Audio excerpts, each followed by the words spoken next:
Ashok sir ಮುಂದೆ ಬನ್ನಿ ಒಂದಿಷ್ಟು ಸರ್.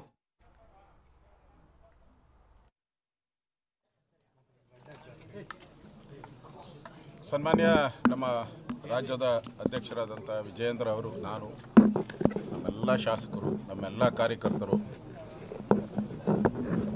ನೊಂದಂಥ ಮನೆಗೆ ಬಂದು ಅವರ ಕುಟುಂಬಕ್ಕೆ ಸಾಂತ್ವನ ಹೇಳಿದಿರಿ.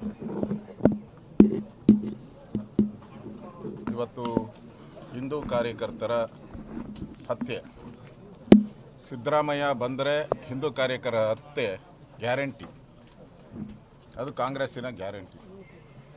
ಹಿಂದೆ ಸಿದ್ದರಾಮಯ್ಯ 2013ರಲ್ಲಿ ಅಧಿಕಾರ ಸ್ವೀಕಾರ ಮಾಡಿದ ಮೇಲೆ ಸುಮಾರು 36 ಜನ ಹಿಂದೂ ಕಾರ್ಯಕರ್ತರ ಹತ್ಯೆ ಆಗಿದೆ. ಮಾಡಿದವರೆಲ್ಲ PFIನವರು, KFD ಅವರು. ಇವತ್ತು ಕೊಲೆ ಮಾಡಿರೋದೆಲ್ಲರೂ ಕೂಡ ಜಿಹಾದಿ ಬ್ರದರ್ಸ್.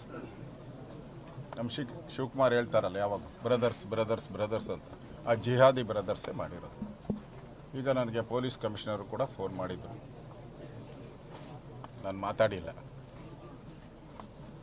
ನಾನು ಬರಬೇಕಾದ್ರೆ ನಮ್ಮ ಶಾಸಕರು ನಮಗೆ ನನ್ನ ವಿಜಯೇಂದ್ರ ಅವ್ರಿಗೆ ಯಾಕೆ ಇನ್ನೂ ಬಂದಿಲ್ಲ ಅಂತ ಹೇಳಿದ್ರೆ, ಅವರು ಅದಕ್ಕೋಸ್ಕರ ಒಂದು ಟೀಮ್ ರೆಡಿ ಮಾಡಿರ್ತಾರಂತೆ.